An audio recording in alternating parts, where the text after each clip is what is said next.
What if, what if the entire foundation of how we launch and market new ideas is just completely, irredeemably obsolete? Oh, that's a heavy question right out of the gate. Right. But I mean, think about the cultural baggage we carry around this whole idea of a launch. Mm. We've been conditioned to believe that success requires this massive megaphone, millions of dollars in venture capital, and a frantic, highly coordinated opening weekend. Like a movie premiere. Exactly like a movie premiere. Yeah. But what if that glamorous old way of doing business isn't just inefficient, but is actively destroying startups, creators, and entrepreneurs as we speak? What if, right under the establishment's nose, there's this quiet, fiercely data-driven methodology building billion-dollar empires from absolute scratch, without a single traditional ad? And that is the exact tension we are exploring today. In this deep dive, we are looking at the seismic shift from traditional ego-driven marketing to the surgical, metric-driven world of growth hacking. Which is a buzzword people hear a lot, but maybe don't fully grasp. Right. And so today, you are going to see why the old playbook of buying attention is broken, how engineering has basically fundamentally replaced advertising, and why adopting this fluid, iterative mindset is, well, it's the only reliable way to survive when launching a business, a project, or really any new idea today. It really pulls the rug out from under everything we thought we knew about capturing human attention. And our source material today, Ryan Holiday's primer on growth hacker marketing, it frames this shift not just as a business trend, but as a completely rude awakening. Oh, absolutely. It starts with the author's own really jarring realization that his entire profession was being rendered entirely unnecessary. Yeah, it is a phenomenal starting point because it's deeply personal. The text recounts Holiday's experience as a director of marketing at American Apparel. Which at the time was a massive deal. Huge. And if you think about what it meant to hold that title, it paints a picture of a life that feels very comfortable, very established, and frankly, very glamorous. I mean, he's 25 years old, he's a VP, and he's helping direct the marketing for a publicly traded company with over $600 million in revenue. That's just wild at 25. It is. And his daily routine, it consists of the athletic club, the steam room, reviewing these massive invoices, writing press releases, and approving edgy ad designs. It's the modern incarnation of the madman era. You have the corner office, the expense account, and this incredible sense of power because you essentially control the narrative. You get to decide what goes on the billboard. Exactly. He explicitly notes that he, Don Draper, and Edward Bernays, who was kind of the founding father of public relations, they could have practically swapped offices and daily routines with only a few minor technological adjustments. Wow. So nothing really changed for almost a century. Right. For 75 years, the job description remained totally stagnant. Yeah. You buy advertising space, you plan lavish events, you pitch reporters, and you throw around these vague, unquantifiable terms. Like what? Oh, things like brand awareness or mind share and share of voice. Which sound great in a boardroom. Right, but they don't really mean anything concrete. It's an insulated ecosystem. But then, on what seemed like a totally unremarkable day, that entire 75-year illusion is just completely shattered for him by a single article. Right, I remember this part. He reads this piece by an influential technologist named Andrew Chen, and the headline is basically a direct threat to his entire livelihood. Yeah, it was. It read, "Growth hacker is the new VP of marketing." It was a total shot across the bow. Chen's argument was that traditional marketers, the ones who rely on massive budgets, gut feelings, and non-technical intuition, they were about to be out of a job entirely. Which is a terrifying thing to read when you're sitting in that corner office. Exactly. He argued that the future of customer acquisition belonged to coders. Instead of a VP of marketing leading a team of non-technical creatives who, brainstorm taglines over lunch, the new reality was growth hackers. Engineers leading teams of engineers. Yes, using pure code to acquire users. I want to spend some time on this because on the surface, the idea of an engineer replacing a marketer feels really counterintuitive. How so? Well, we usually think of engineers as the people building the engine, right? Yeah. And the marketers as the people painting the car and convincing you to buy it. How does an engineer take over the sales floor? To understand that, we have to look at the mechanics of how traditional marketing operated versus what digital infrastructure actually allows for today. Yeah. Traditional marketing is a lot like using a megaphone in a crowded stadium. You spout your message, let's say it's a clever slogan, and you just hope that the people who actually need your product happen to be in the audience, happen to be listening, and happen to remember it when they get home. Which is a lot. happen. Right. It relies on volume and repetition. It's highly, highly imprecise. And incredibly expensive. Yeah. You are paying for the ears of the 99% of people in that stadium who will never, ever buy your product just to reach the 1% who might. Precisely. What Chen was pointing out and what Holiday realizes is that the new growth hacker isn't using a megaphone. They are building a self-replicating system. A self-replicating system. Yes. They are answering the core question, how do I get customers?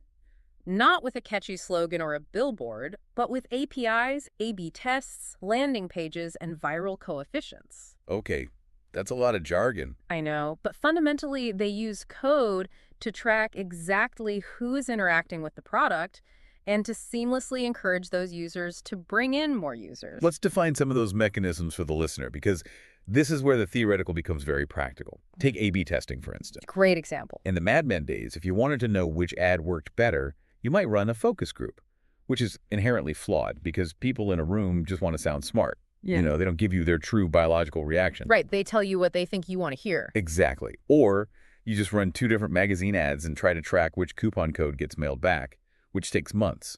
And it's fraught with variables you just can't control. A growth hacker, on the other hand, writes a few lines of code to create an A/B test on a landing page in minutes. So how does that look for the user? Well, when 1,000 people visit the website, the code automatically shows 500 of them, say, a green sign-up button and the other 500 a red sign-up button. Okay. Or maybe it tests 2 entirely different value propositions in the main headline. The growth hacker isn't guessing which color or phrase is better based on artistic intuition. They let the data declare the winner in real time. So there's no arguing with the creative director. None. If the red button results in a 12% higher conversion rate, the code just automatically defaults to the red button for all future visitors. Done. Which means the system is literally learning and optimizing itself. And the proof that this engineering-first approach works isn't just theoretical. The text points out that this was a reality that had already happened right under the traditional marketers' noses. Right. Chen's article pointed to a new breed of companies that had achieved these astronomical valuations in record time. We are talking about Dropbox, Zynga, Groupon, Instagram, Pinterest. These are multi-billion-dollar entities that became household names almost overnight. And the staggering realization for someone like Holiday was that every single one of those behemoths was built without a traditional marketing department. Wait, really? None of them? None of them. They didn't hire massive PR agencies. They didn't rely on the skills that Madison Avenue considered essential. And they certainly didn't start with the massive advertising budgets that traditional wisdom said were absolutely required to launch a global brand. Which fundamentally rewrites the rules for you, the listener, right? Whether you are launching a tech startup, publishing a book, or even just starting a local bakery, doing more with less isn't just a motivational poster in a break room anymore. No, it is the absolute baseline of modern business. If you are starting out, you cannot rely on hiring a firm to generate buzz for you. Because it just doesn't work. Exactly. You have to learn how to hack the system from the ground up, utilizing backdoor solutions and technical workarounds to outsmart the establishment. And that requires a very specific and sometimes painful shedding of old assumptions. You have to approach customer acquisition with zero baggage from the past century of advertising. It's a total unlearning process. I do want to challenge this narrative slightly, though. Go for it. I hear you saying that engineering replaced marketing and that data replaced intuition. But human psychology hasn't fundamentally changed in the last 1,000 years, let alone the last 75. That's true. We still make purchasing decisions based on emotions, status, fear, and desire. So are we really saying that the art of understanding the human condition, like that Don Draper element of tapping into our deepest wants, is completely dead? Does a spreadsheet really replace empathy? That is a really vital distinction, and it's important to clarify what is actually dying here. The text does not argue that the art of understanding human psychology is dead. Empathy, understanding pain points, crafting a compelling narrative, these are still the absolute foundation of any product. Okay, phew. So the art isn't dead. No, the art is alive. What is rapidly dying are the traditional delivery mechanisms and the archaic metrics used to capture and measure that desire.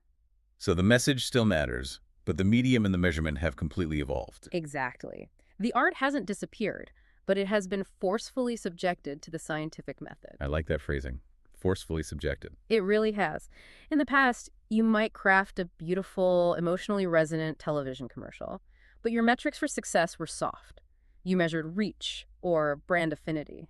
You essentially guessed if your art actually worked. Right. You'd ask, did people like it? Not, did people buy because of it? Today, the growth hacker embeds that emotional resonance into the product itself and measures the exact behavioral output. You don't guess if the art resonated. The analytics dashboard tells you down to the exact second where a user lost interest or decided to share the product with a friend. It completely strips away the plausible deniability. You can't just claim your marketing campaign was a critical success if it didn't acquire a single user. And this demand for hard data brings us directly to one of the most dangerous, pervasive myths that traditional marketing perpetuates. The text refers to it as the Hollywood industrial launch complex. Oh, this concept is incredibly revealing because I think everyone listening, myself included, has fallen victim to this exact fantasy at some point. Yeah. We've all internalized the Hollywood model of success. Break down exactly what this complex is. Well, the Hollywood industrial launch complex is this deeply ingrained assumption that every new endeavor, whether it's a new app, a new novel, a podcast, or a restaurant, requires a massive, explosive grand opening. The big premiere. Right. It's the belief that you have one tiny condensed window of time to capture as many customers as humanly possible.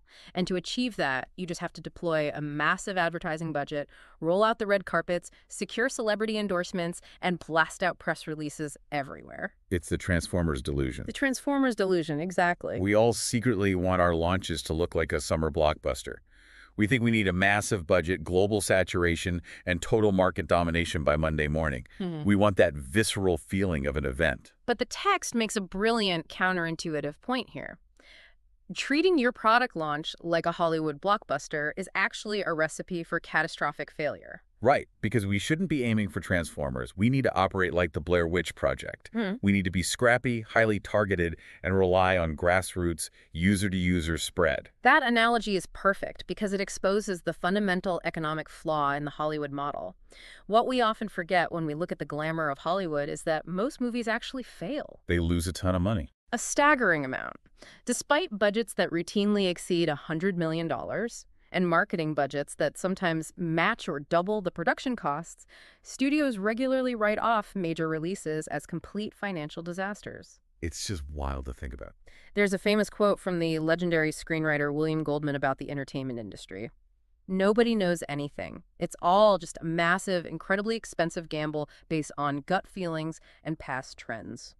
But here's the critical difference between a major studio and you, the listener, trying to build something new. A studio like Universal or Disney can absorb a $200 million loss on a flop because they have a slate of 20 other films coming out that year. They operate on a portfolio model. Right. The one massive hit pays for the 5 massive failures. But if you are launching your own company or putting your life savings into a new software tool, you do not have a portfolio. You have no safety net. You cannot afford to gamble your entire existence on opening weekend. Which is why the psychological pressure of the blockbuster launch is so incredibly destructive for startups. You're forcing a nascent, untested product into an incredibly inefficient, high-stakes system. It's just doomed from the start. The growth hacker mindset rejects this entirely. It says that betting the farm on launch day is not just unnecessary, it's totally irresponsible. The digital tools we have today, the ability to track, test, iterate, and improve in real time, mean you don't have to guess. So what do you do instead? You can launch quietly to a small, highly targeted group of people, learn from their exact behavior, fix the bugs, and slowly expand your reach. You take precise, calculated actions that don't risk the entire company on day one. This raises a really interesting psychological question, though. If the data is so overwhelmingly clear that the blockbuster launch is wildly inefficient and dangerous for a startup, why do we hold on to the delusion so tightly? Like, why do founders and creators still crave that red carpet moment? It ultimately comes down to ego and vanity. Hasn't it always? Always. The text suggests that deep down, traditional marketers and even founders fancy themselves as artists or visionaries. They crave the external validation of a massive premiere. Seeing your company's logo on a billboard in Times Square, I mean, that feels incredible. Oh, for sure. It's intoxicating. It provides an immediate, tangible rush that makes you feel like you've made it. But that vanity is blinding. It creates an environment of appalling ignorance and waste where you are actively burning through your runway to buy eyeballs that will never, ever actually convert into loyal, long-term users. So if we strip away the ego and we abandon the red carpet, what does the alternative actually look like in practice? How does a company achieve massive scale without throwing a $1 million launch party? To truly understand the mechanics of this paradigm shift, the text takes us back to what is widely considered the absolute birth of growth hacking. Let's hear it. We have to go back to 1996 with a company called Hotmail. 1996. For context, for anyone who doesn't remember, this is the era of dial-up internet. Netscape Navigator is the dominant browser. Most people are still paying by the hour for internet access through AOL. Exactly. It's a completely different landscape. Sibir Babia and Jack Smith had created something revolutionary, one of the very first free web-based email products. Which was a big deal because before Hotmail, your email was tied to your internet service provider, meaning you couldn't check it from a different computer or if you switched providers. Right, it was locked to your house, basically. Hotmail decoupled email from the ISP. It was a brilliant product, but they faced a massive hurdle. They had absolutely no way to spread it. And no money, I assume. Zero money for marketing. Right. They sat down with a prominent venture capitalist named Tim Draper to figure out a strategy, and initially the founder's instincts were entirely traditional. I can imagine. Even with a revolutionary digital product, Yeah. the default human instinct is to reach for the physical megaphone. Right. Badia's literal first suggestion was to buy billboards, and Draper immediately shot it down. The economics simply don't work. You cannot spend thousands of dollars on a billboard to advertise a product that you are giving away for free. The customer acquisition cost would bankrupt them instantly. Right. You'd never make the money back. Exactly. So they brainstormed alternatives. Radio ads, same problem. Too broad, too expensive. Then Draper threw out an idea that seems obvious now, but was controversial then. What if we just send an email to everyone on the internet? Which, if we are being honest, is essentially just spam. It's taking the traditional direct mail mindset, shoving junk mail into people's physical mailboxes, and applying it to the digital world. Yep. And we all know how the internet responded to spam. It's universally hated. It's the digital equivalent of dropping millions of flyers out of an airplane and hoping someone catches one. Exactly. It was the old megaphone mindset applied to a new medium. But in discussing why that wouldn't work, Draper stumbled onto a subtle but totally revolutionary concept. What was? He looked at the system they had built. Hotmail users were already sending thousands of emails a day to their friends, family, and colleagues. He asked the founders a technical question. Could they automatically append a small message at the absolute bottom of every single email sent by a Hotmail user? So instead of sending an unsolicited ad from the company, they are piggybacking on the natural, organic communication of their users. Yes. What was the exact message they decided on? It was masterfully simple, just one line of text automatically injected at the bottom of the email. P.S. I love you, get your free email at Hotmail. Wow. And the founders actually resisted this at first. They felt it was tacky or that users would rebel against having their personal messages altered. Let's pause and look at the mechanics of why this is so brilliant. When you receive a traditional ad, your psychological defenses immediately go up. You know someone paid to interrupt your day. Right, you tune it out. But when you receive an email from your brother or your coworker, your defenses are down. You trust the sender. And at the bottom of this trusted communication is a quiet, almost invisible endorsement. It says the person you trust is using this tool and you can have it for free. They transformed every single user into an active, albeit involuntary salesperson. And that subtle shift from buying external attention to engineering internal virality, it produced staggering results. By embedding the marketing into the product itself, the growth was exponential. Do we have the numbers on that? Oh, yeah. They hit 1 million members in just 6 months. 5 weeks later, that number doubled to 2 million. In 5 weeks. 5 weeks. By December 1997, they had nearly 10 million users. Within 30 months of launching, they had an astonishing 30 million users, and they ultimately sold the company to Microsoft for $400 million. And all of that was generated from a relatively tiny initial seed investment of $300,000. The efficiency is just mind-boggling. It represents a fundamental shift in unit economics. Now, contrast Hotmail's surgical efficiency with what happened just a few years later during the absolute height of the dot-com bubble. You had technology companies acting exactly like traditional Hollywood studios. Ah, the pets.com era. Precisely. Pets.com blew $1.2 million on a single Super Bowl commercial featuring a sock puppet. A stock puppet. A sock puppet. They spent millions more on a Macy's Thanksgiving Day parade float. Another company, Cosmo.com, blew hundreds of millions of venture capital dollars on massive nationwide advertising campaigns offering one-hour delivery of convenience store items. And where are they now? Exactly. They fundamentally misunderstood the medium. They tried to purchase external awareness using blunt instruments, while Hotmail literally coded self-replicating awareness into the very architecture of their product. Pets.com and Cosmo collapsed spectacularly. Hotmail changed the world. So the deeply practical takeaway for you listening right now is this. Your marketing cannot be an afterthought. It cannot be a separate department that you hand the product off to once it's finished. The marketing must be baked into the utility of the product itself.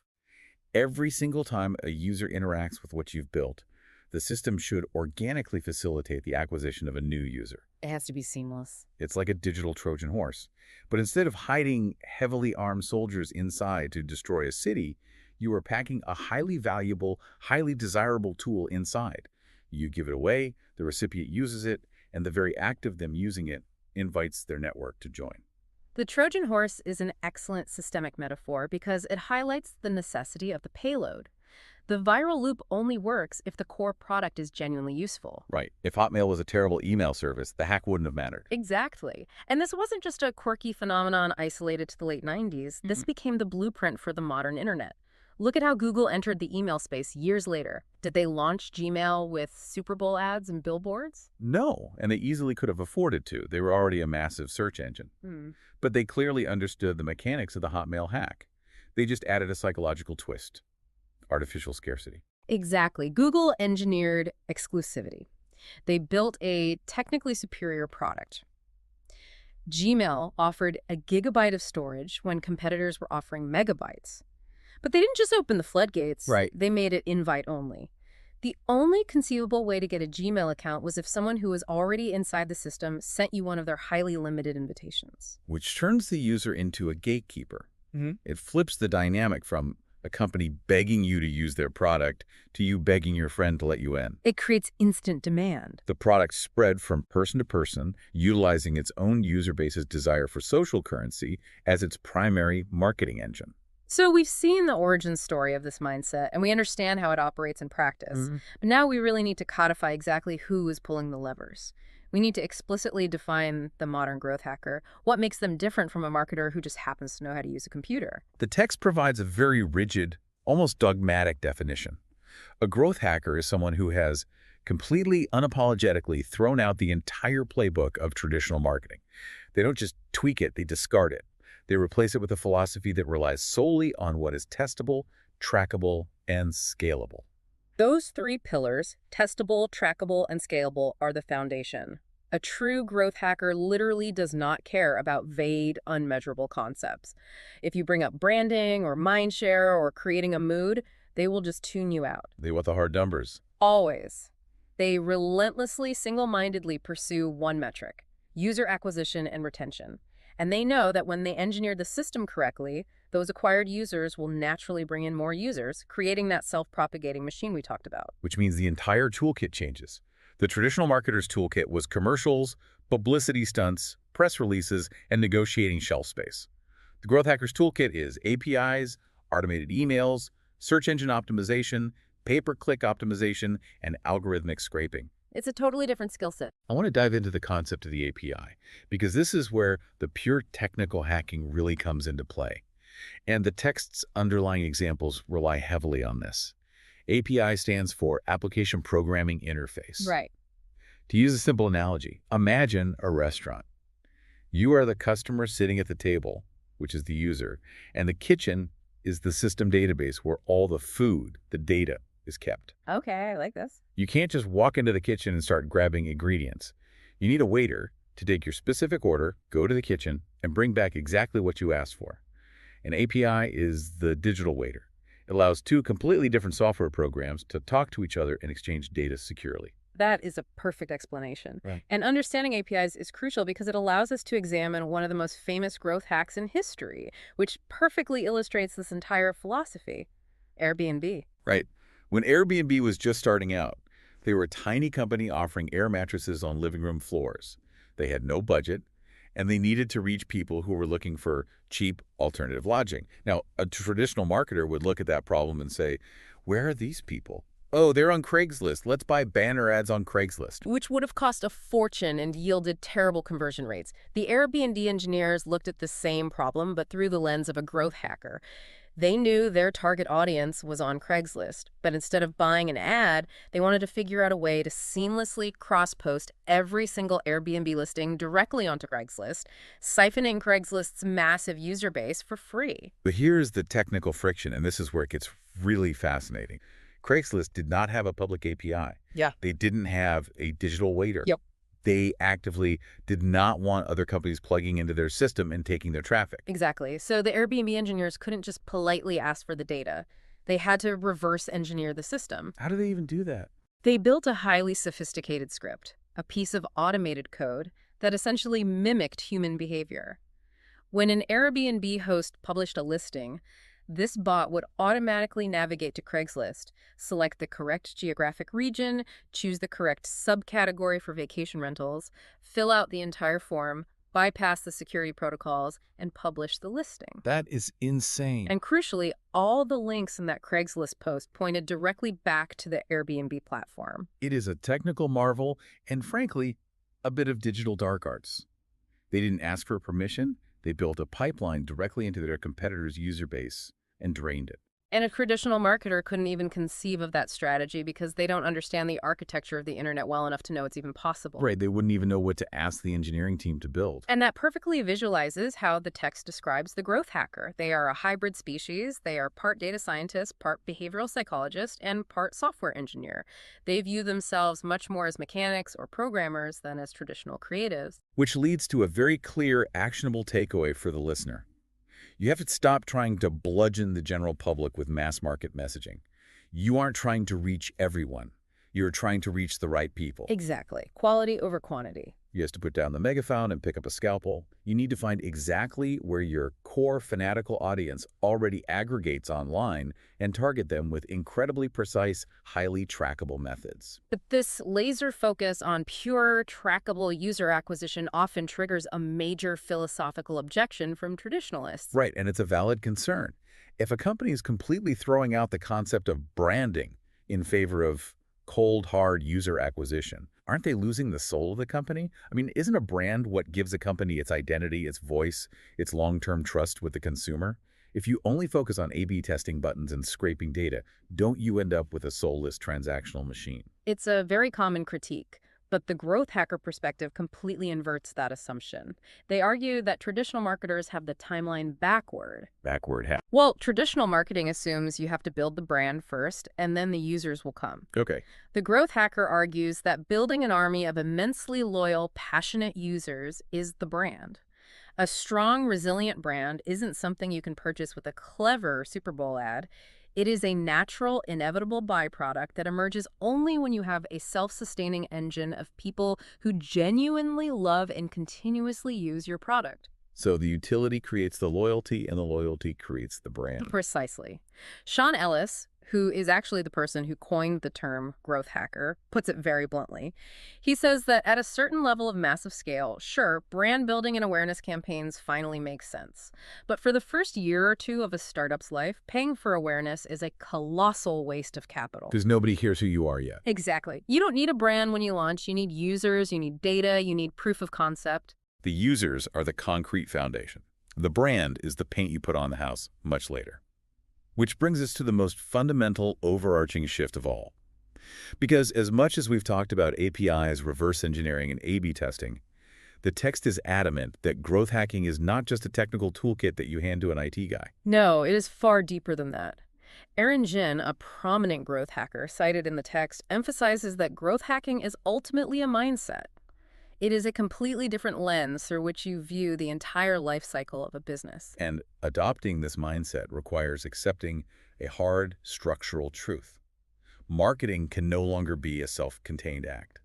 It is not an event that happens at the end of a product's development cycle. We've all seen the old model in action. The product development team retreats into a cave for a year.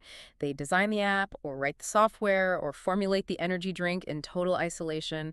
They perfect it in a vacuum. And then when it's completely finished, they slide it across the desk to the marketing department and say, here, go figure out how to sell this. And that siloed approach is exactly why the traditional model is failing so spectacularly today. The text highlights a deeply alarming study from the Harvard Business Review that perfectly illustrates this crisis of confidence. I found this part so interesting. Yeah, the study found that a staggering 80% of marketers are unhappy with their ability to measure the return on investment of their marketing campaigns. 80% is a massive failure rate for a profession. But what's fascinating is the why. Why are they suddenly so unhappy? Because the environment changed around them. They aren't unhappy because the new digital analytics tools are bad. They are unhappy because the digital tools are so incredibly good that they strip away all the plausible deniability. Oh, that's brutal. The data exposes just how deeply flawed and inefficient traditional strategies actually are. In the past, a marketer could spend $1 million on a magazine spread, claim that it resulted in 10 million impressions, and declare the campaign a massive success, even if sales didn't move. Because there was no way to definitively prove them wrong? Today, the CEO can look at a dashboard and say, we spent $1 million, we got 10 million views, but we only got 400 actual signups. Your campaign was a disaster. The data turns on the lights. It shows you that nobody is actually at the party you spent a fortune throwing. It's brutal, but it forces accountability. Exactly. So the fluid mindset, as entrepreneur Noah Kagan explains it in the text, is recognizing that marketing has always fundamentally been about knowing who your customers are and where they are. But today, you must do it scientifically, not intuitively. Right. Marketing is an iterative, continuous feedback loop that has to begin during the initial design and development phase, long before the product is considered finished. So for you listening, this is the ultimate practical paradigm shift. Yeah. You have to stop viewing marketing as a magic wand that you wave over a completed product to suddenly make people desire it. If you want to grow a business today, you have to be willing to change the fundamental architecture of the product itself based on data and user feedback. Marketing isn't just selling the product. Marketing is shaping the product. It makes the product entirely malleable.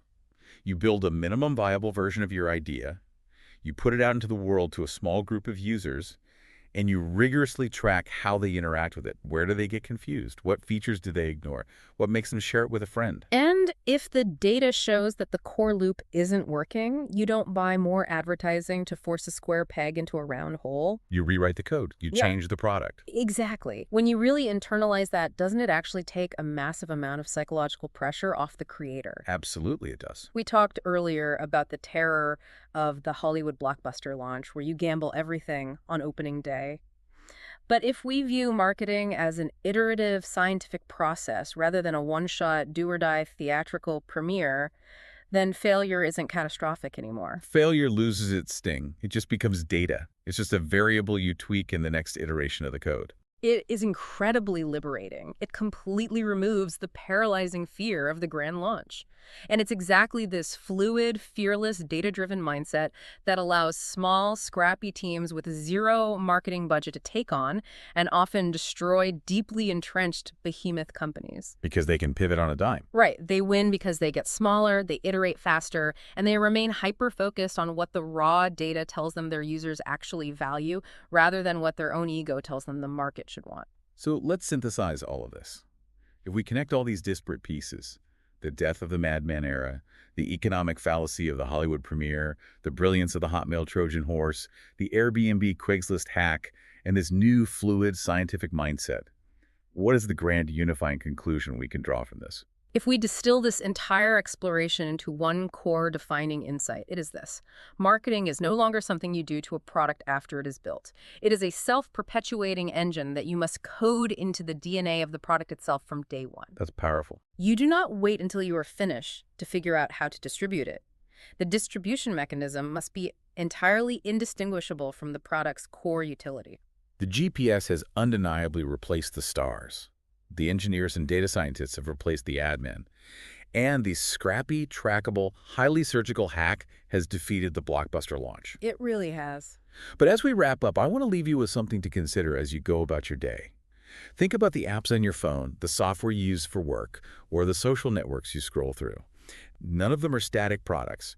Every time you click a button, invite a contact, or linger on a screen, you aren't just using a tool, you are actively participating in a continuous, invisible A/B test. That's a slightly terrifying thought, but very true. You are the data point feeding a growth hacker's dashboard somewhere, helping them slowly shape the product to capture more of human attention. So the question isn't just how you can apply growth hacking to your own ideas, but how deeply growth hacking is already shaping your own daily behavior without you ever even realizing it. So what if the absolute worst marketing decision you can possibly make happens before you even spend a single dime on advertising? Oh, man. Yeah. Like before you design a logo, before you buy a domain name? Before you even conceptualize a launch campaign. It's a chilling thought, honestly. Right. Because you're talking about a systemic failure at the actual DNA level of a business. And the crazy part is it happens every single day. Oh, absolutely. It drains billions of dollars of capital across corporate America. Yeah, and I think, we always picture bad marketing as like a terrible billboard. Right. Or like a social media campaign that just goes horribly wrong. Exactly. Goes viral for all the wrong reasons. Or a massive Super Bowl commercial that completely misses the mark. But we are going to challenge that entire assumption today. We really are. We're looking at a concept that suggests traditional marketing. I mean, the way it's been taught in business schools for decades has fundamentally been lying to us. It really has. It forces marketers into this deeply uncomfortable, almost impossible position of, pushing products that nobody actually wants. Yeah, pushing a boulder up a hill. Yeah. And that is exactly what we are going to unpack in this deep dive. If you're listening to this right now, whether you are trying to scale a startup or you manage a product launch at a Fortune 500 company. Or even if you're just trying to get a weekend side hustle off the ground. Exactly. You are going to understand the ultimate shortcut to explosive business growth. Because we are pulling this playbook straight from billion-dollar startups. We're relying heavily on the frameworks from Ryan Holiday's book, Growth Hacker Marketing. And specifically, we're diving into the very first step of that methodology. Which revolves around something called product market fit.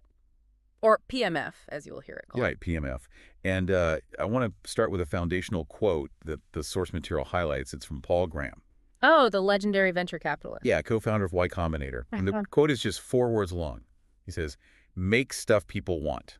Just 4 words. And they hold the key to basically every successful startup of the last 20 years. It sounds almost insultingly simple, doesn't it? It really does. You hear that and think, well, obviously, like who sits down and decides to make stuff people don't want? Right, nobody does that on purpose. Exactly. But when you hold that simple mantra up against the historical reality of how traditional marketing departments operate, it's actually, it's completely subversive. How so? Like, break that down for us. Well, because the old corporate adage has always been you go to market with the product you have, not the product you want. Wow. Yeah, I've heard that. Right.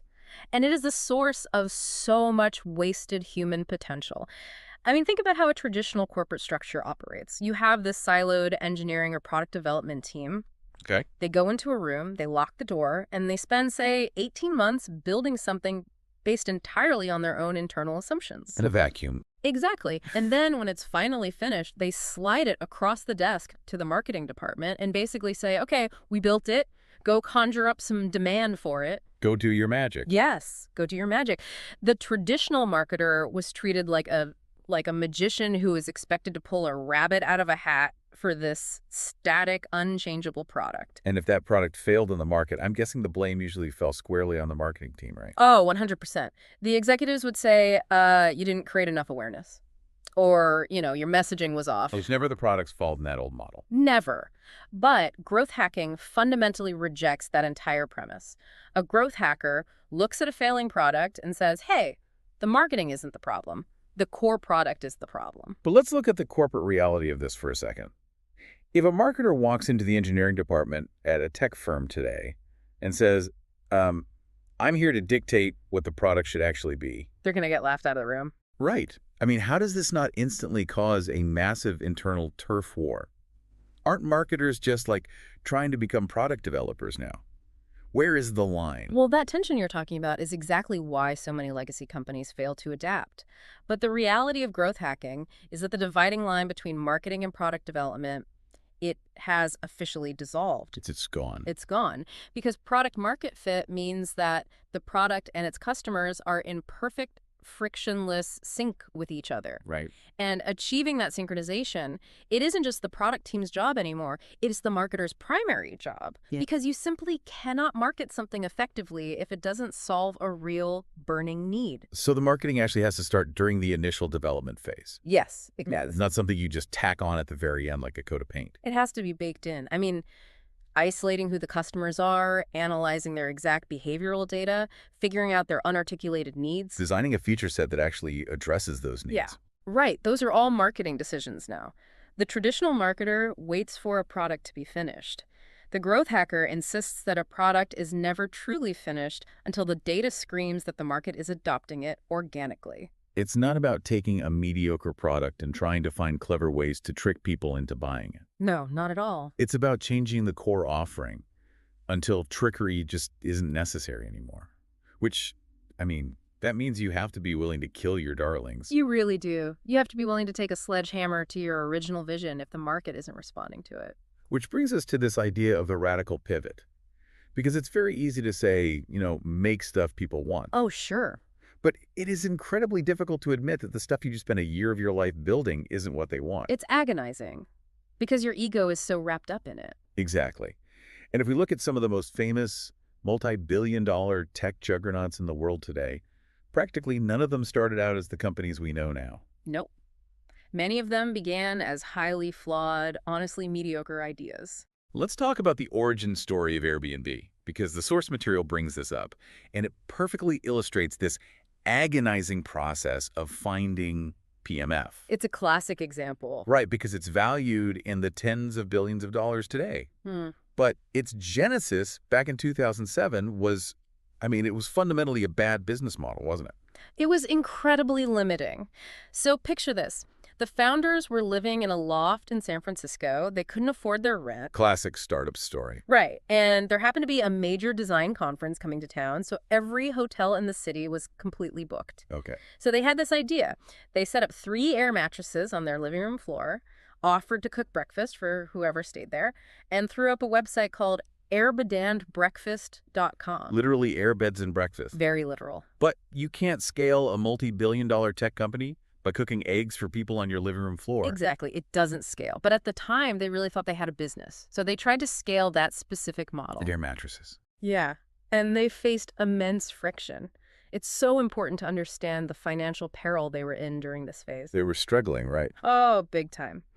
At one point, just to keep the servers running and fund this original idea, they actually resorted to buying bulk quantities of cheap cereal. Wait, cereal? Yeah, they put the cereal in these novelty election-themed boxes. This was during the 2008 election, so they called them Obama O's and Captain McCain's.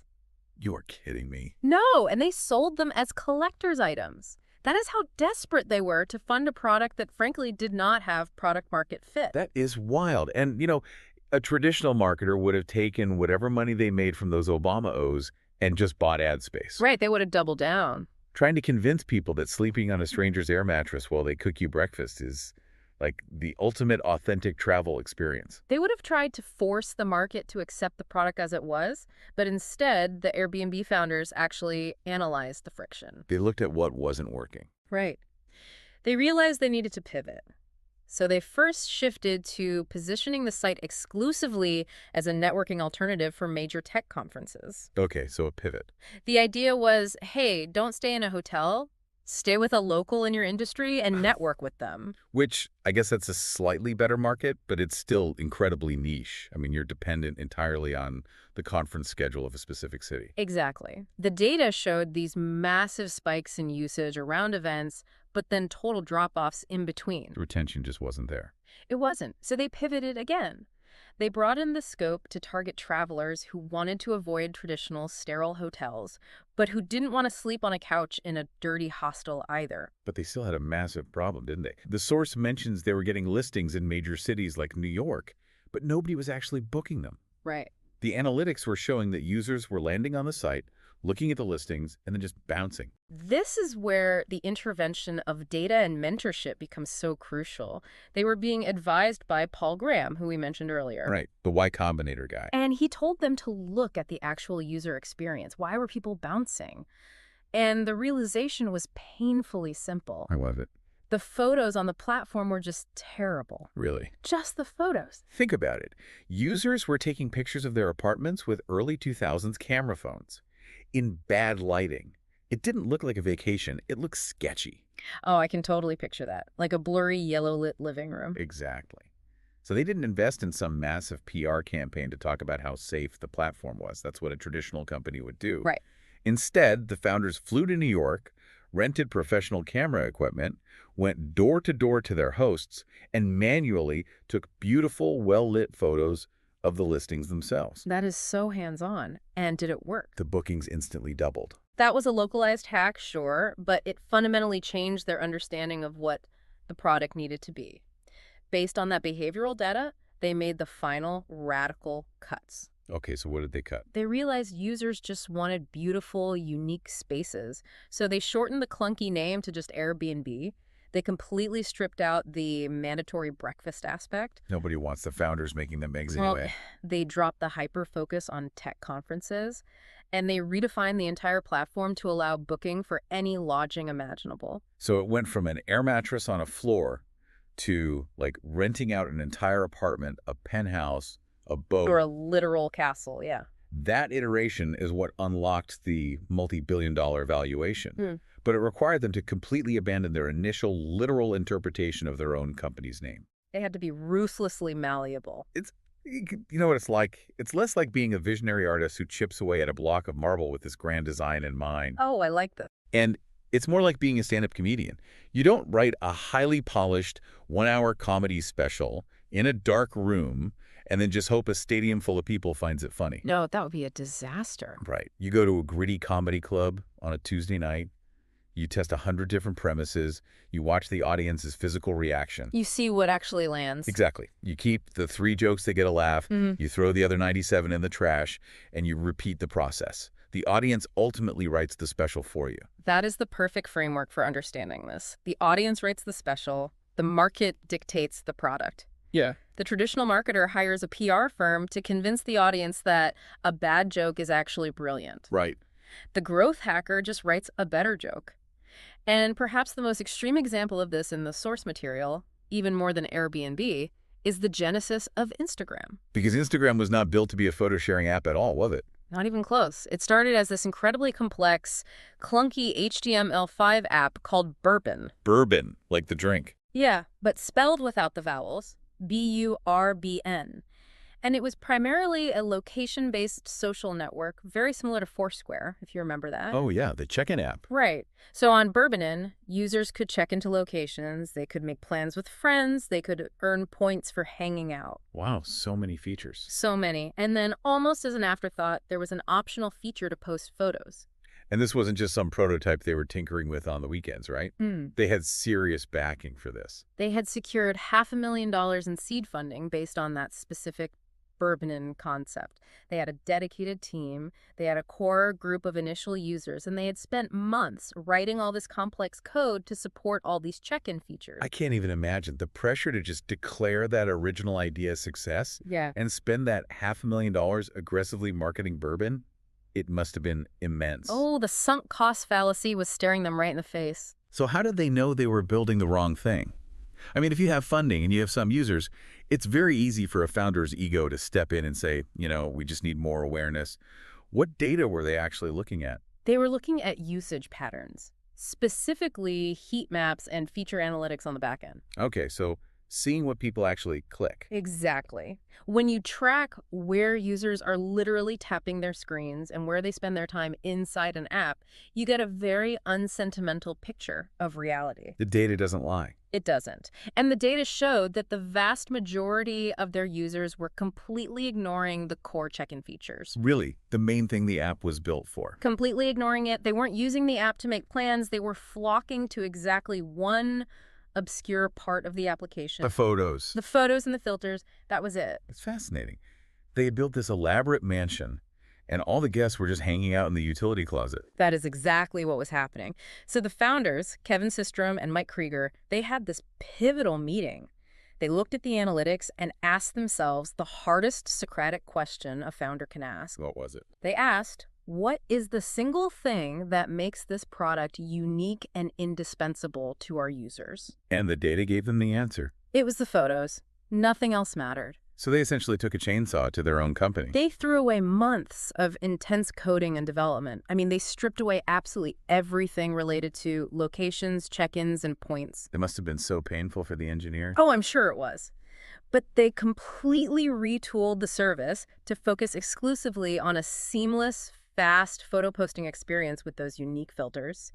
And they relaunched the newly streamlined app under the name Instagram. And the velocity of that pivot is just staggering because the market was starving for exactly that product, right? The friction disappeared. Almost instantly. Within 1 week of relaunching as Instagram, they hit 100,000 users. And within 18 months of taking a chainsaw to their original code, they sold the company to Facebook for $1 billion. $1 billion.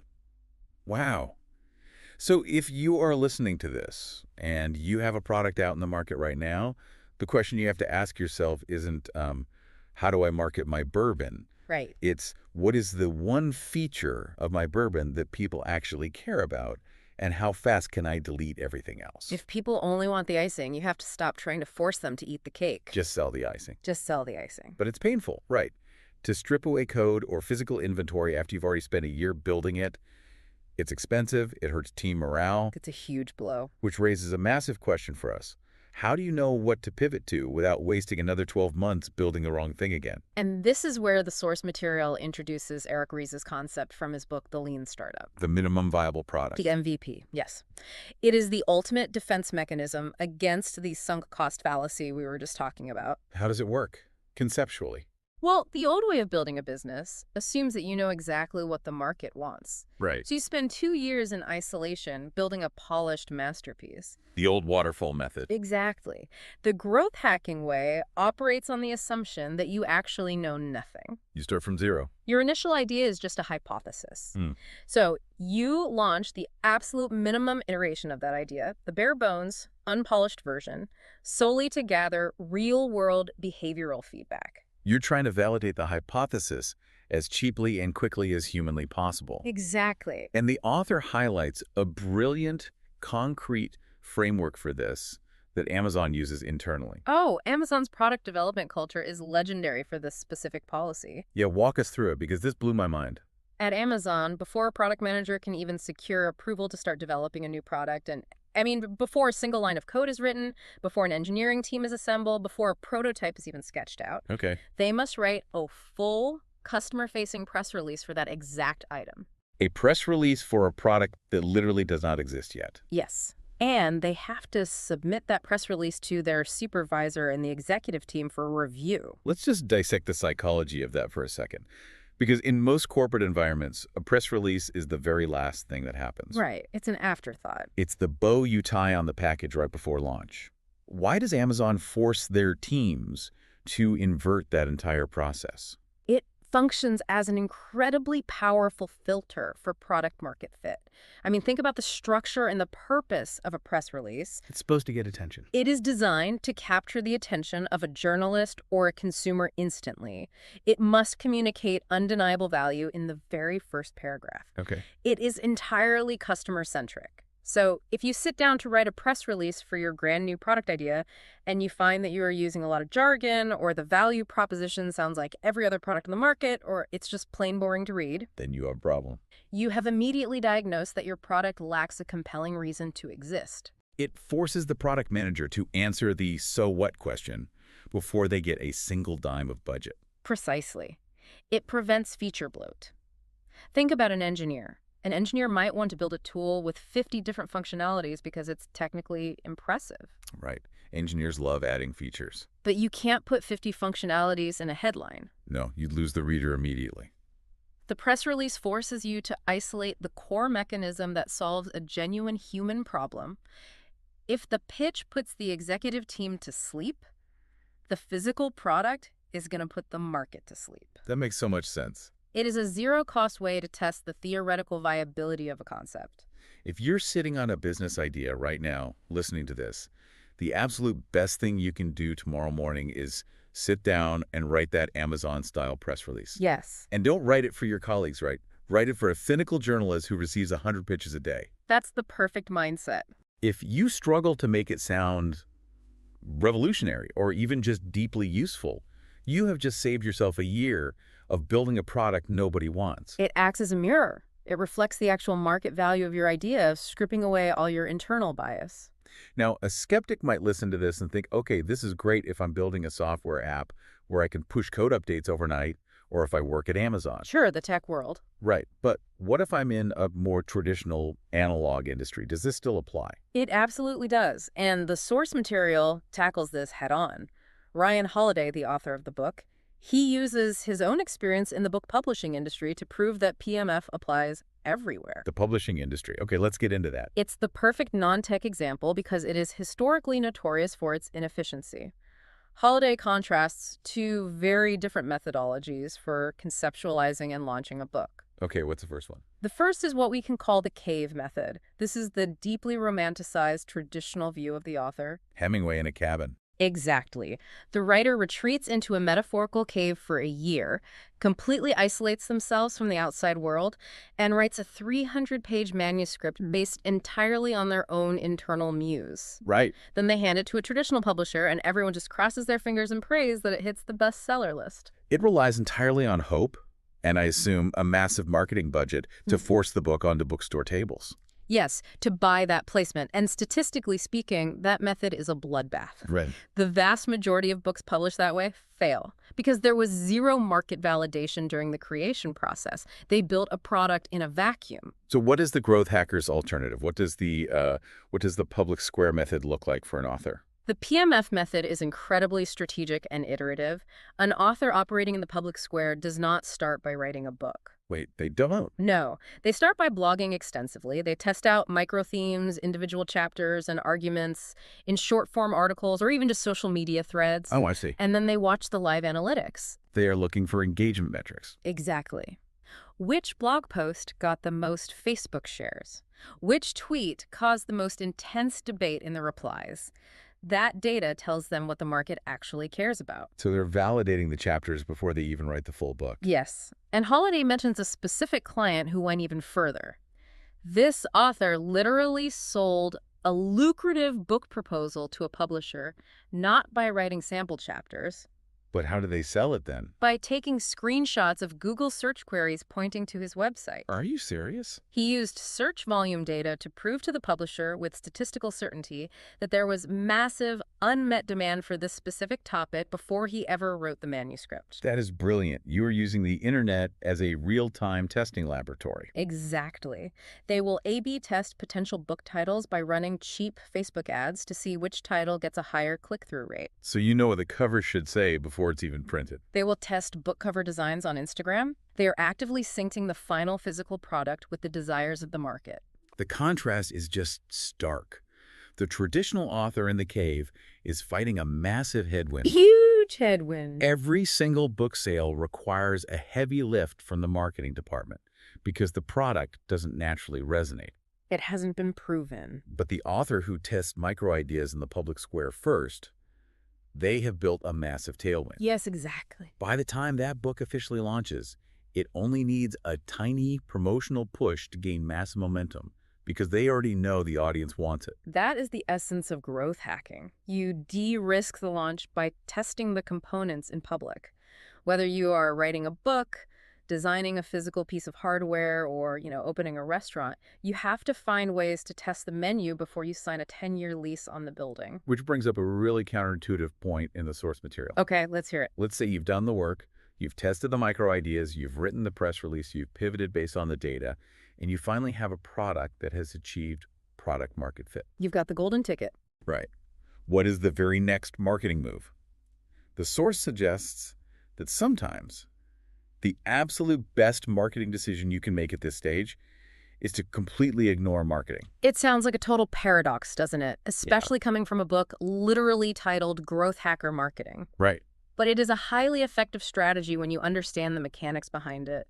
The source highlights a masterclass in this from Evernote. Oh, the digital note-taking app. Yes, the productivity application. I use Evernote every day, but now that I think about it, I never actually saw an ad for it when I signed up years ago. And that was entirely by design. In their early years, the founders made a strict company-wide decision to delay spending a single penny on traditional marketing. No marketing budget at all. Zero. They didn't buy banner ads. They didn't hire a PR firm. They didn't run campaigns. The founder, Phil Libin, made a profound observation about resource allocation. What was it? He realized that any mental energy, any time, or any capital spent thinking about marketing was energy taken directly away from making the best possible product. So they essentially took their entire hypothetical marketing budget and poured it straight back into engineering and product development. Precisely. Their strategy was to build a product so undeniably superior, so deeply integrated into the user's workflow, that the product itself became the marketing engine. They focused entirely on retention and user experience. Yes, but they didn't just build it and hide it in silence, hoping people would magically find it. They did execute a growth hack. Okay. But it wasn't a digital one. It was actually a physical, offline intervention that solved a major friction point for their users. Tell me about this, because this is fascinating. It was a brilliant piece of behavioral observation. In the early days of smartphones and, ubiquitous laptops, Evernote noticed a social friction point occurring in the real world. Okay, what was happening? Their most passionate users were taking extensive notes on their laptops or phones during corporate meetings. Makes sense. It's a note-taking app. But those users started sending feedback to the company complaining that their boss and coworkers thought they were being rude. Because in that era, if you were staring at a screen during a meeting, the assumption was that you were ignoring the speaker and surfing the web or checking email. Right. It was a social stigma. It looks like you're detached or bored. Exactly. So Evernote's solution wasn't to run a digital ad campaign explaining that their app is for productivity. That would be the traditional route. Right, spending millions to change public perception. Instead, they printed up physical, high-quality stickers and mailed them to their users to put on the back of their laptops. Stickers. What did they say? The stickers simply read, "I'm not being rude. I'm taking notes in Evernote." That is incredibly subversive. Isn't it?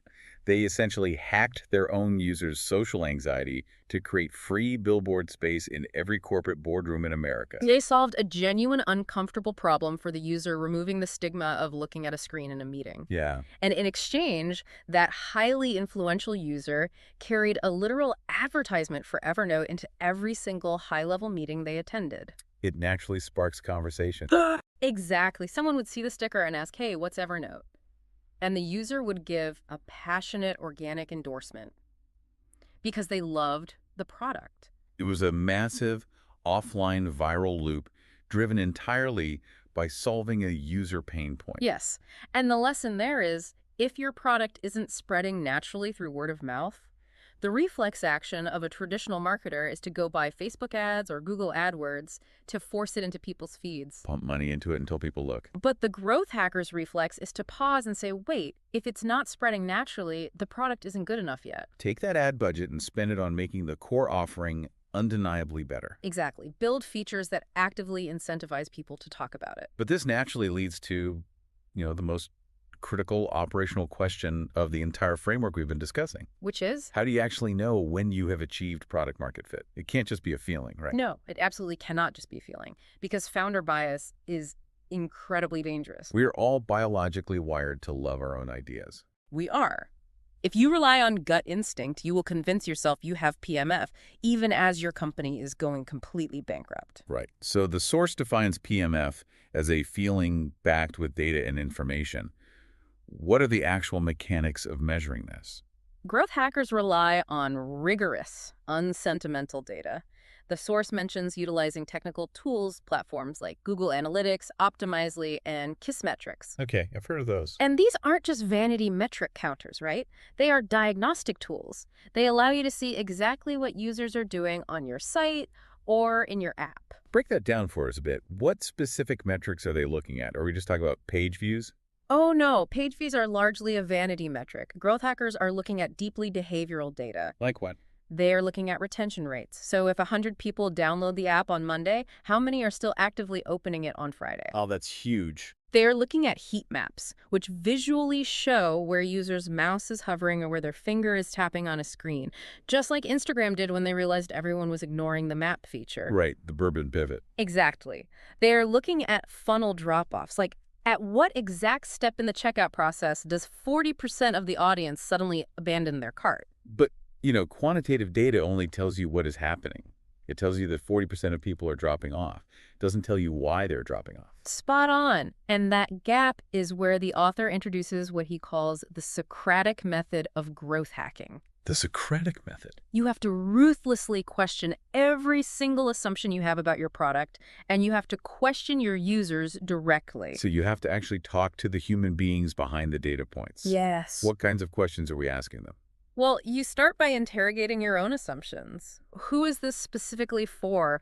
Why would they use this over an entrenched competitor? Why do I actually use it? The hard look in the mirror. Right. But more importantly, you have to use survey tools like SurveyMonkey, Wufoo, or even just a simple embedded Google Doc to ask your active customers the really hard questions. You ask things like, what initially brought you here today? Yes, to find out what the core promise was that attracted them in the first place. But the most valuable questions are the ones that uncover friction. Like what? Like, what is holding you back from referring this product to your friends? Or what specific feature is missing that would make this indispensable to your daily routine? Ooh, those are good. And then there's the ultimate PMF question. That's that. How disappointed would you be if this product no longer existed tomorrow? Wow. That cuts right to it. If the majority of your users say they would be only, somewhat disappointed or not disappointed at all, you do not have product market fit.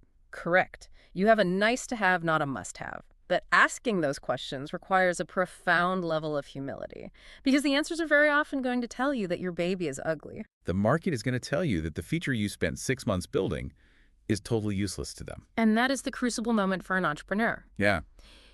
Do you argue with the market or do you adapt? The source includes a quote from Mark Andreessen, one of the most successful venture capitalists in history, that perfectly captures the necessary mindset. What does he say?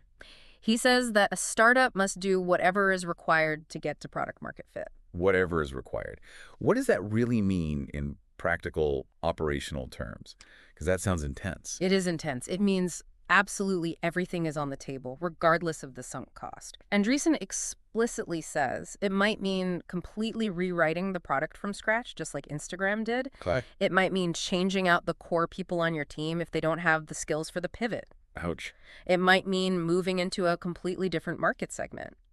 It means saying yes to changes when your ego desperately wants to say no, and saying no to vanity features when your ego wants to say yes. You cannot be precious about your initial vision. Not at all. You have to stop privately complaining to your co-founders or your spouse that nobody wants your product, or that the market just, doesn't get it. The market just doesn't understand my genius. Right. The market is never wrong. The market is just reality. Yeah.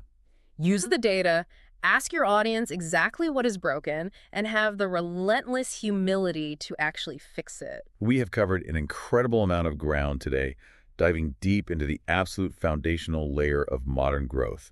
Well, let's pull all of this together and synthesize the core lesson here. Let's do it. If you think about the traditional old way of marketing, where you build a product in a cave, you launch it without testing, and you try to force demand without ever establishing product market fit, it's essentially like taking a single match, striking it, throwing it into a dark, damp forest, and just blindly hoping it starts a fire somewhere. That is a perfect analogy. It is an incredibly expensive, stressful, and statistically doomed way to do business. Yeah. You are actively fighting against the physics of the market.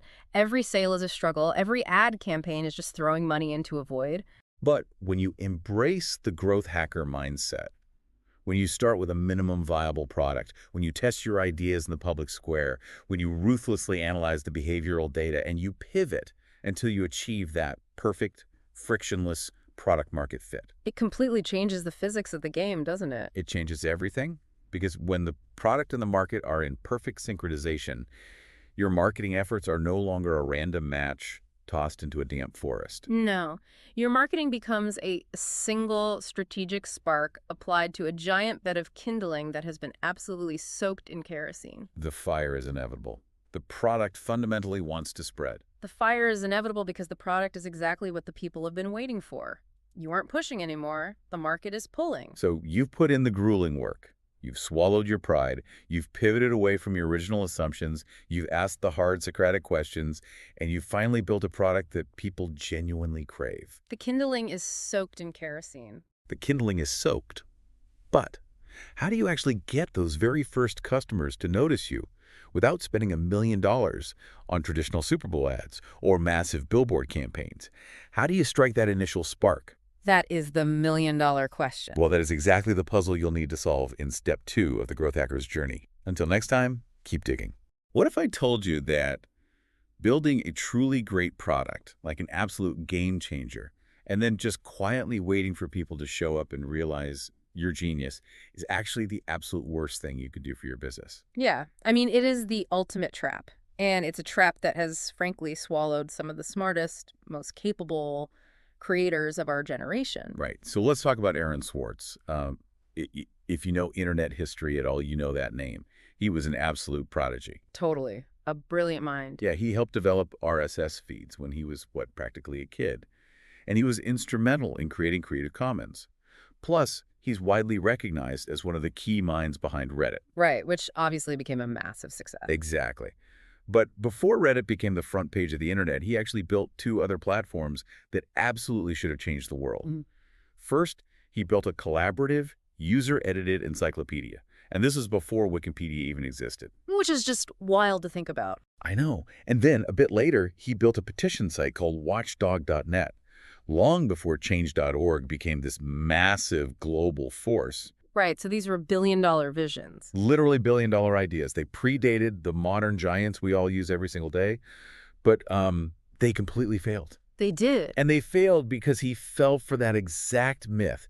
He thought, if I build something incredible, people will naturally flock to it. He fell hard for the build it and they will come trap. Yeah, and that realization that a fundamentally great idea is never enough on its own is exactly what we are going to dismantle today on this deep dive. I can't wait. We are going to completely deconstruct the illusion of the blockbuster launch, that traditional, deeply ingrained mindset that tells you that to be successful, you need to open with a massive, expensive bang. Like a movie premiere or something. Exactly. Yeah. Instead, we're going to uncover how the most successful modern companies actually acquire their first users. And spoiler alert, it is rarely with a $1 million PR campaign or a front-page newspaper spread. So you're going to learn exactly why traditional, expensive marketing launches are a massive waste of time and money for new ventures. We're going to break down how to use precision, targeted pulls to kickstart your growth engine. Yes.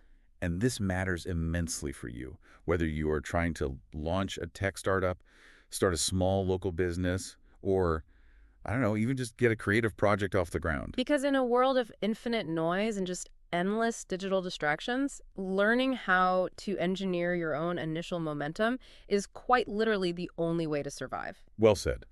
So let's unpack this.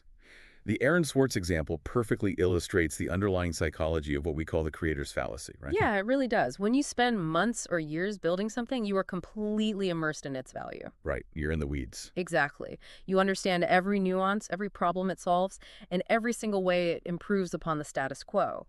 You are essentially living in an alternate reality where the sheer brilliance of your product is just a self-evident truth. So the fallacy is assuming everyone else sees that truth too. Precisely. The fallacy is the assumption that the market, the millions of distracted, tired, busy people out there is actively searching for your brilliant solution. And they aren't. No, they aren't. They are living their own lives. They are not looking for you. Okay, I hear that, and I know we're breaking down step 2, finding your growth hack, from our source material on growth hacker marketing. But surely there is an exception for a product that is just undeniably revolutionary, right? Like what? Like, doesn't a truly paradigm-shifting product just speak for itself? If I invent a literal teleportation device in my garage today, I don't need marketing, right? People are just going to hear about it and start lining up down the street because, it's teleportation. Okay, that's a fun thought experiment, but let's actually follow the mechanics of that scenario all the way through. Okay, let's do it. Even a teleportation device needs someone to step into it first. If you build it in your garage, it doesn't matter how revolutionary the quantum physics are if the garage door is closed. Right. I guess no one knows it's there. Exactly. You still have to convince the very first person to walk down your driveway, trust you, and step into this weird humming metal machine. That sounds like a tough sell. honestly. It is. You have to bridge the gap between product market fit, which in this case is having a machine that actually teleports people flawlessly without scrambling their DNA, Always a plus. and market adoption, which is getting people to actually use it in their daily lives. Okay, let's pause right there because product market fit is one of those phrases that gets thrown around a lot. Break that down for someone who might not live and breathe Silicon Valley jargon. Sure. Simply put, product market fit means you've built a product that strongly satisfies a real demand in a good market. Okay, so it works and people want it. Right. It means your solution actually solves the problem, and people who use it find it valuable. In your garage scenario, the teleportation device works. That's product market fit. Got it. And market adoption. Market adoption is the friction of human behavior. It's the psychological cost of switching from driving a car to trusting a teleporter. Ah, I see. That bridge between having a working product and getting people to change their deeply ingrained habits doesn't just build itself. It requires a deliberate, engineered pull. Because if no one knows the garage exists or if they just think it's some dangerous science experiment, your teleportation device gathers dust. Exactly. Just like Aaron Swartz's early collaborative encyclopedia. Man. So if you invent Wikipedia before Wikipedia, but you don't build a deliberate bridge to pull people to the site, it's just a bunch of empty blank web pages staring back at you. Yeah, it's a ghost town. And it dies not because the code is bad, not because the idea is flawed, but because it lacked a mechanism to overcome the massive inertia of the general public. Precisely. And the traditional marketing world used to tell us that the way to overcome that inertia was basically brute force. Just yell louder than everyone else. Pretty much. You buy a massive megaphone, you buy television ads, you take out full-page newspaper spreads, you hire a fancy PR firm to get you on morning talk shows. But for a startup or an entrepreneur launching something new today, that approach is just, it's not going to work. It's financially impossible, and honestly, it is structurally flawed. You are trying to push your message onto the masses rather than engineering a way to pull the exact right people in. Which means never, ever assuming your product's quality will do your marketing for you. It's a dangerous comfort blanket. It really is. You must actively engineer a mechanism to pull your first users in. You have to design the bridge. And crucially, that bridge cannot be built for everyone. Which leads directly to the next concept. This is where most early-stage ventures make their second fatal mistake, right? Yes. They try to launch to the entire world all at once. Because that's what we're conditioned to expect a launch to look like. We have this deeply ingrained idea of the Hollywood movie launch. Right, the blockbuster premiere. Yeah. A studio spends $100 million making a summer blockbuster, and then they spend another $100 million on global marketing to make sure that on opening weekend, absolutely everyone in the country knows the movie exists. They want the highest possible volume of people all at once. Exactly. But this new paradigm of growth hacking completely rejects that model. It has to reject it because the Hollywood model is built on a portfolio theory of risk that a startup fundamentally lacks. What do you mean by portfolio theory of risk? Well, think about a massive film studio. They have 10 other movies coming down the pipeline this year. If one blockbuster bombs, they write it off, absorb the loss, and rely on the next one to keep the lights on. Oh, I see. They have a safety net. Exactly. But if you're launching your first software platform or opening your first physical storefront, you don't have a portfolio. You don't have $100 million to gamble on a Super Bowl ad. Right. This is it. If it flops, the company dies. Plus, trying to reach everyone usually means reaching no one. How so? When you design a marketing campaign for the masses, you inevitably have to water down the appeal of your message so that it doesn't confuse or alienate anyone. You make it generic. Ah, yeah. Because you're trying to talk to my grandmother and a 20-year-old tech bro at the same time. Exactly. And a generic message doesn't excite anyone enough to actually take action.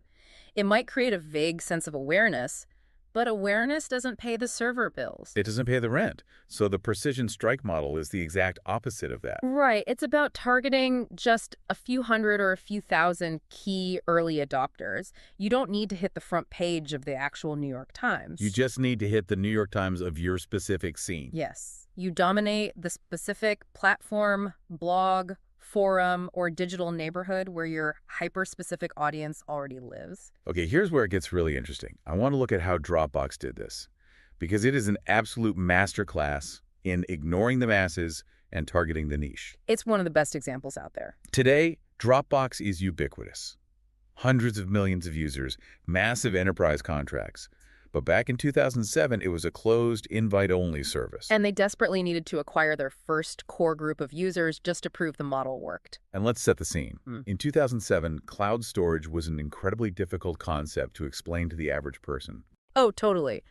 People were still carrying around physical USB thumb drives on their keychains. Yes, I remember that. If you want to work on a document at home, you literally emailed to yourself, worked on it, and emailed it back to your work computer. It was a version control nightmare. You'd have files called document final v3.doc. Exactly. Right. So if Dropbox had tried to run a television commercial explaining file synchronization and cloud servers to a mainstream audience, people's eyes would have just completely glazed over. They wouldn't have understood the problem, let alone the solution. So they didn't do that. Instead, the founders made a homemade demo video. They literally just recorded their screen, walking through how the file sharing service seamlessly updated a file across multiple computers. But the brilliance was not the format of a video. It was the specific language of the video and the exact distribution channels they chose. Right. They didn't make a flick corporate commercial.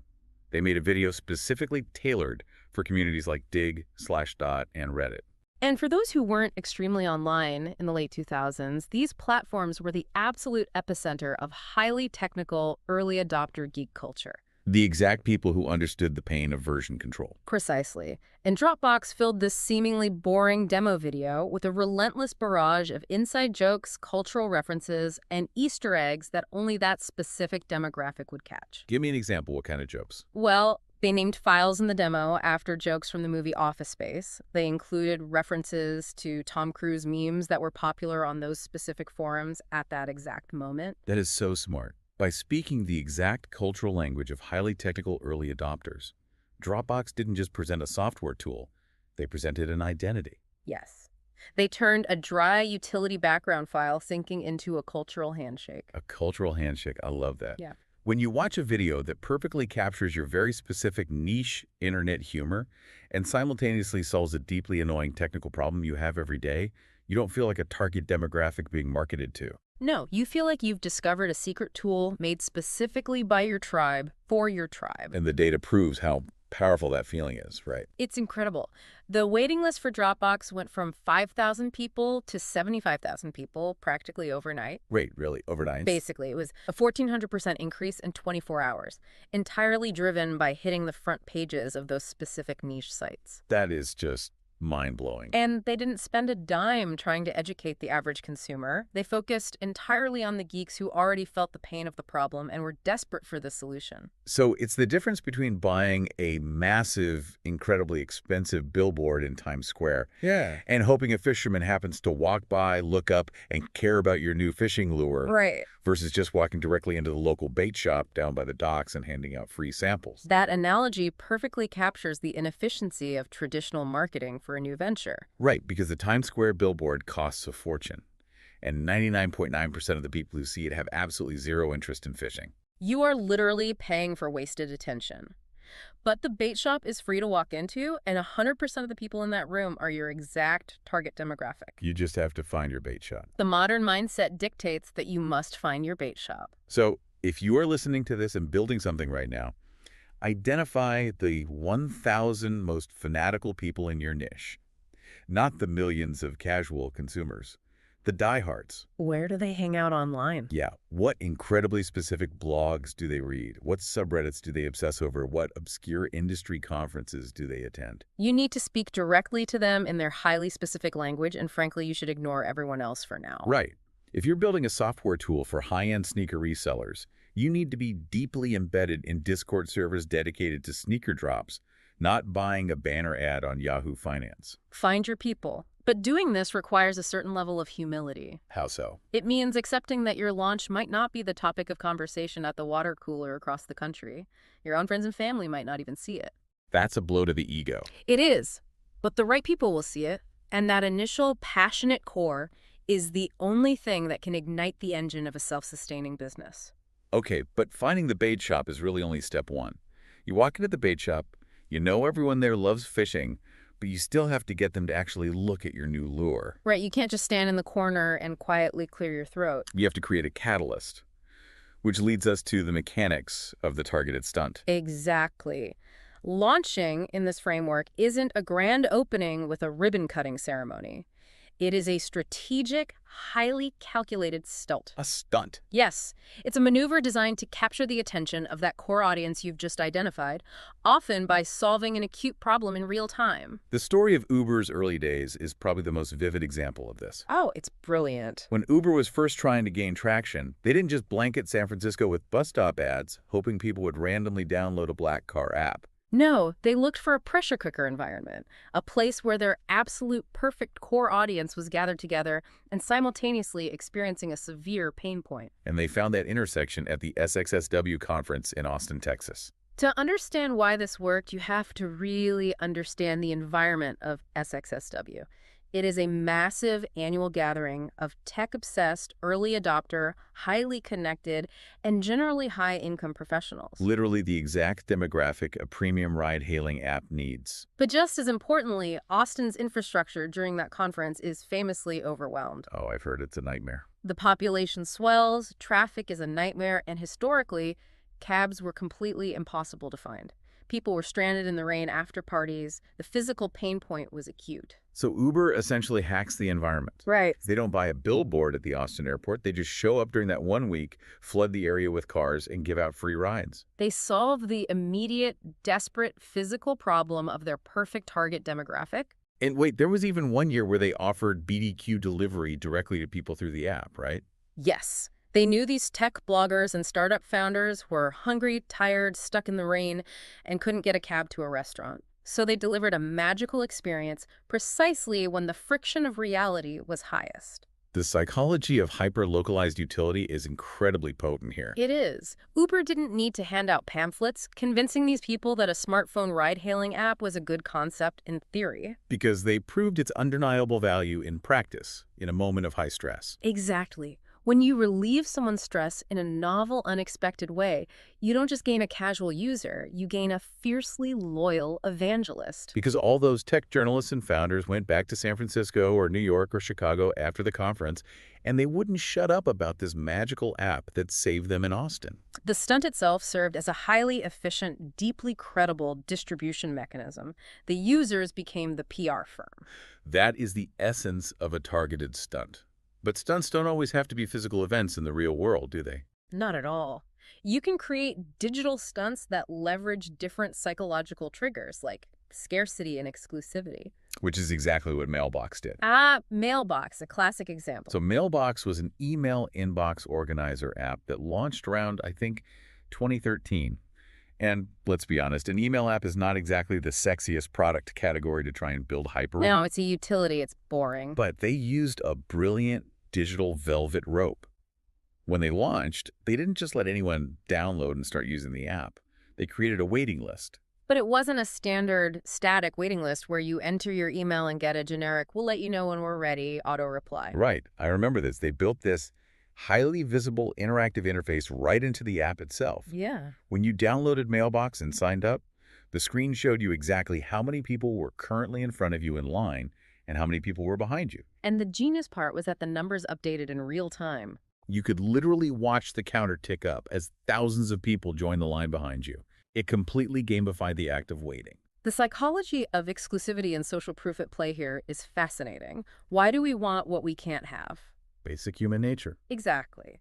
By showing users the sheer length of the line in real time, Mailbox created tangible, undeniable proof of demand. If you log in and see that 50,000 people are waiting in line for an email app, your brain instinctively short-circuits to believe that this app must be incredibly valuable.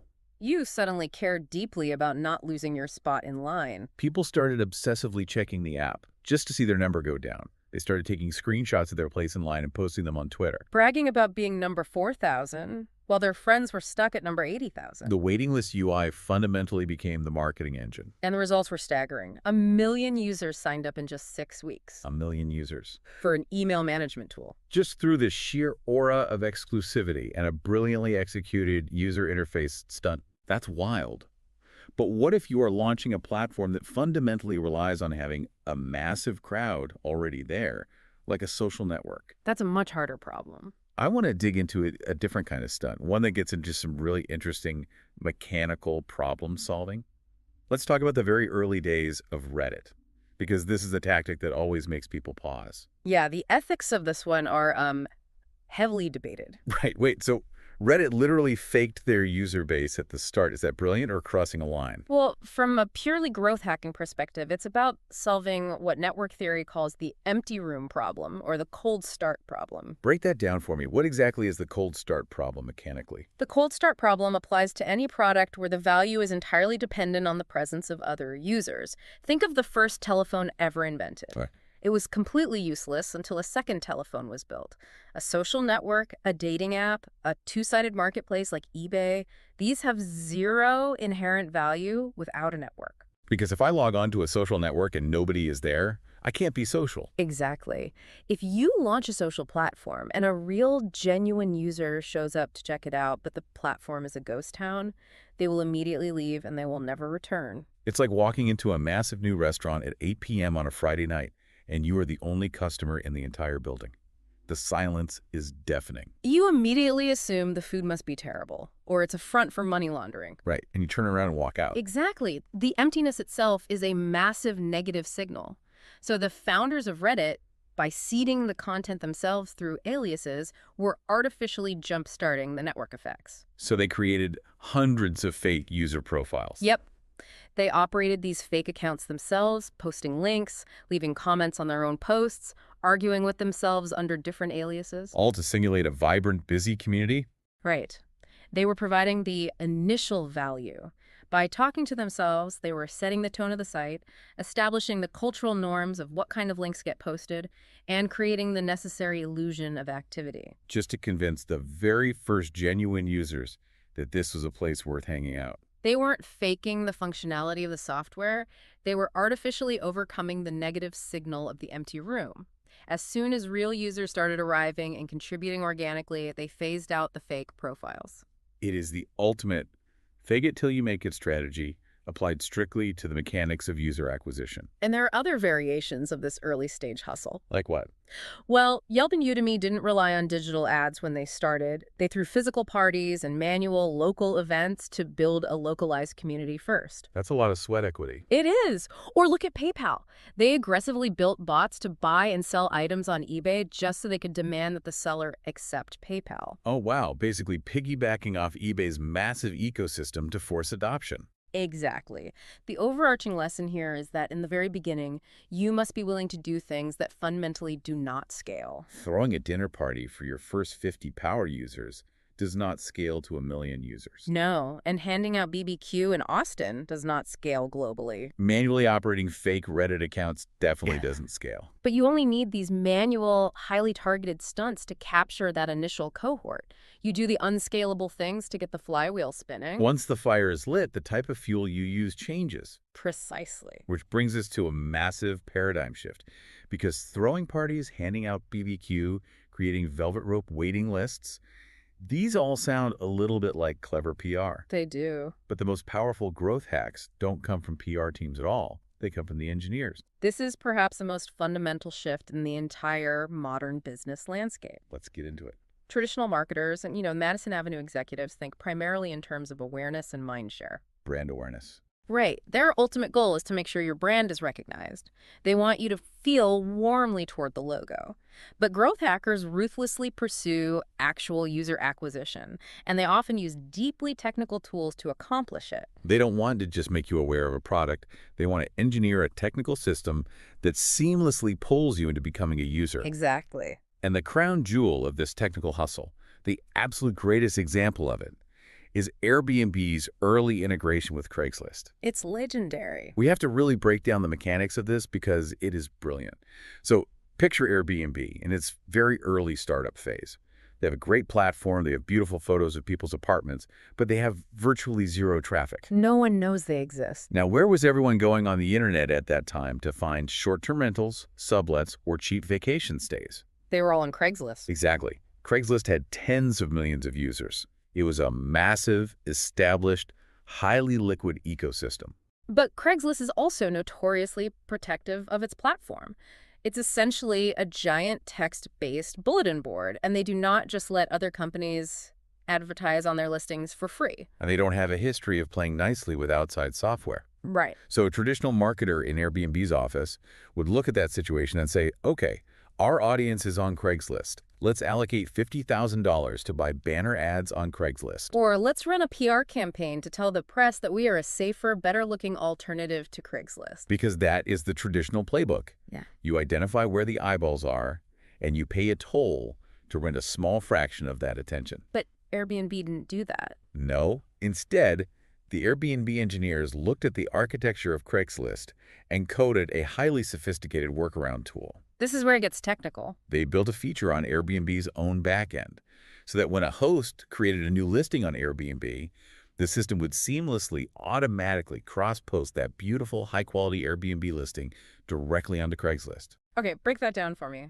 When you say they integrated without permission, how does that actually work technically? Because Craigslist obviously didn't want them doing this. Exactly. Craigslist didn't have a public API for this. An API? Yeah, an application programming interface. So normally, if two software systems want to talk to each other, they use an API. It's like going to a restaurant. Okay. You are the customer, the kitchen is the system you want food from, and the waiter is the API. You give the waiter your order in a specific format, the waiter takes it to the kitchen and brings you back your food. It's a sanctioned, organized way for systems to interact. But Craigslist didn't offer a waiter to Airbnb. They locked the kitchen doors. Yes.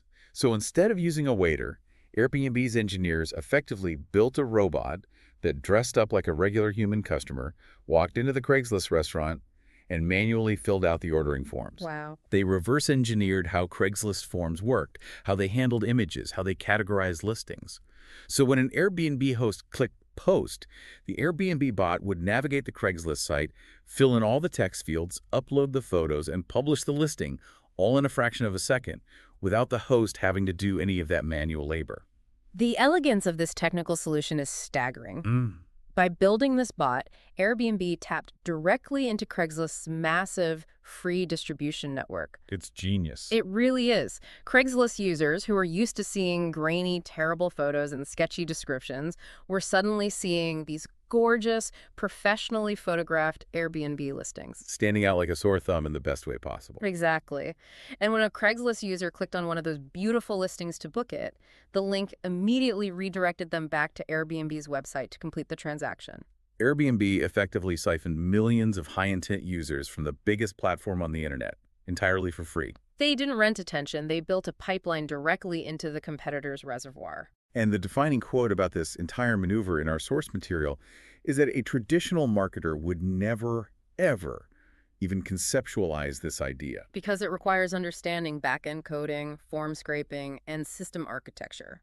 The idea simply wouldn't exist in a traditional marketer's universe. This illustrates the massive shift from buying media to engineering distribution. Yes. Traditional marketing is about renting space, renting a billboard on a highway, renting a 30-second slot on television, renting a sponsored post on a newsletter. It is temporary, and it stops the exact moment you stop paying.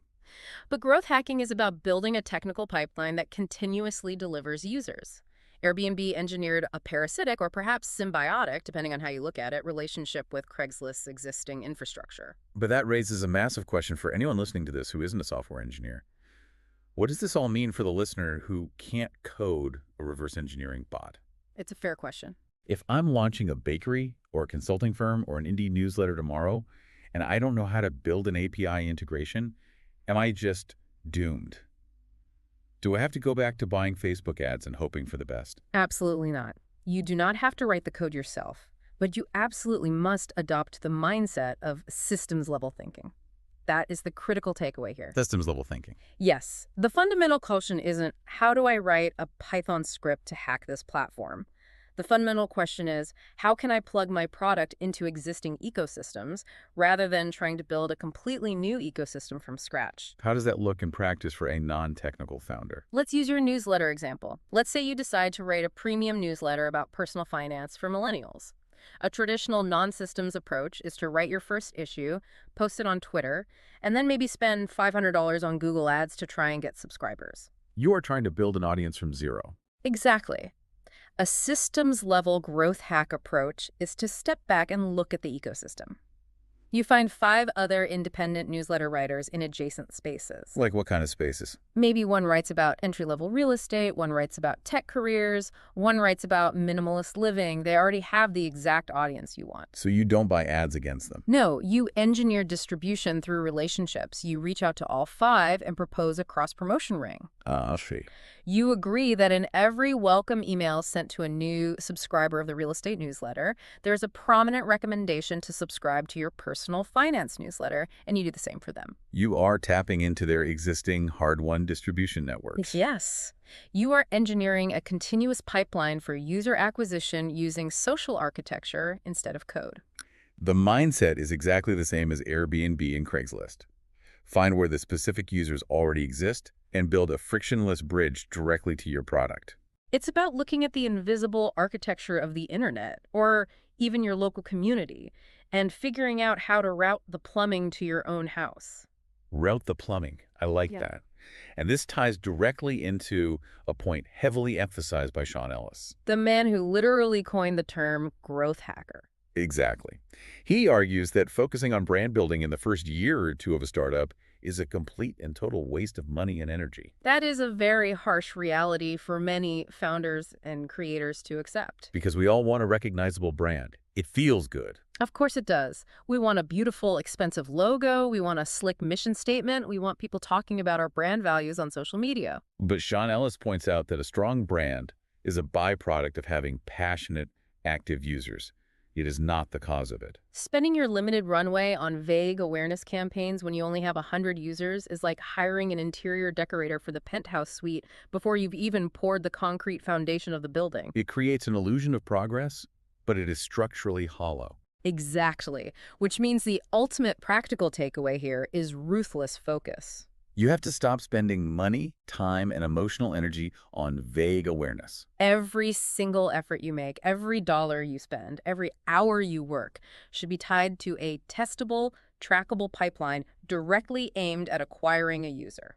If a marketing effort doesn't result in a measurable sign-up, a download, an email captured, or a purchase, it is a vanity metric. It might make you feel important, but it is not growing your business. You have to become obsessed with the conversion rate. Yes. If you spend 3 weeks hustling to get a hit piece of PR in a major magazine and 10,000 people visit your website, but 0 people actually sign up for your product, that PR was functionally worthless from a growth perspective. A growth hacker would infinitely rather have 100 targeted visitors from a highly specific, obscure forum where 50 of them actually sign up and use the product. Far better than 10,000 random visitors who glance at the homepage and immediately bounce. It is about precision, technical execution, and measurable conversion over broad, unmeasurable awareness. Okay, let's pull all these threads together into a single cohesive strategy.